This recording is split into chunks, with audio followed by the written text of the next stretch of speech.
The origin of Phobos and Deimos, the two Martian moons, has been a mystery to astronomers.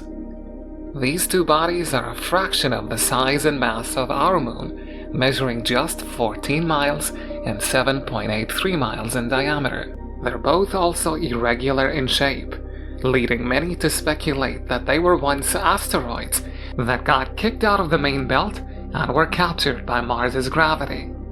There's also the theory that Phobos and Deimos were once a single moon hit by a massive object, causing it to split up.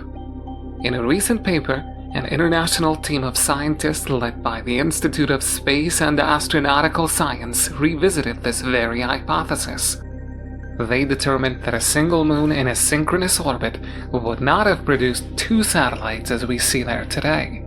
Instead, they argue that the two moons would have collided before long, producing a debris ring that would have created an entirely new moon system.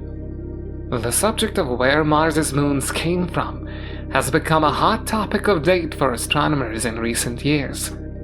Historically, astronomers have leaned towards the capture hypothesis, which states that Phobos and Deimos were once D-type asteroids. These are the asteroids composed of organic-rich silicates, carbon, and silicates that contain no water but may have water ice in their interiors. This hypothesis is largely motivated by observations that revealed similarities in spectra between D-type asteroids and these moons. Alternately, the giant impact hypothesis states that an impactor struck Mars, creating a debris ring around the planet that accreted to form two rubble pile objects. This is similar to the most widely accepted theory of how the Earth-Moon system formed billions of years ago due to an impact with a Mars-sized object named Theia, also called the giant impact hypothesis. Hopefully that won't result in any copyright disputes.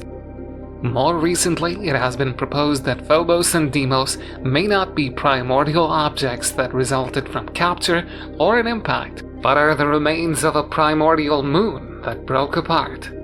This theory has been dubbed the ring moon recycling hypothesis, which was put forth in 2021.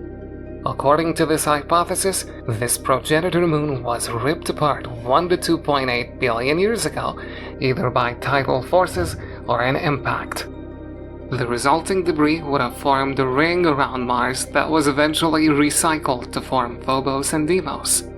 As astronomers have noted, this model presents some issues, which include the fact that Mars would still have a ring system today. To test this hypothesis, the team began with the assumption that Phobos and Deimos were once a single body. They then conducted numerical simulations that combined geophysical and tidal evolution models of a Mars satellite system. From this, they determined that it was highly unlikely that Phobos and Deimos originated from a single object.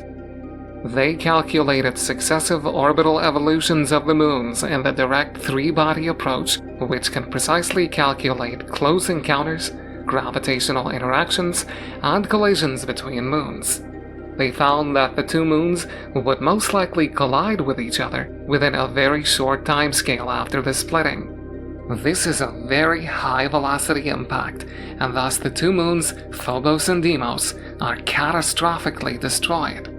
In short, if Phobos and Deimos were split from a single progenitor moon 1 to 2.7 billion years ago, they would have collided within 100,000 years. This would have left Mars with another debris ring that would still be there today, rather than its two irregularly shaped satellites that happen to be asteroid-like in composition.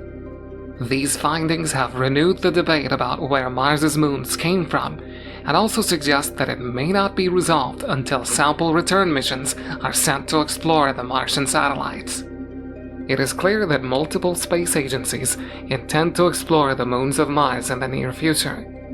The origin and subsequent evolution of these moons are considered part of a wider effort to explore and characterize Mars. In the meantime, the debate continues. Thanks for watching.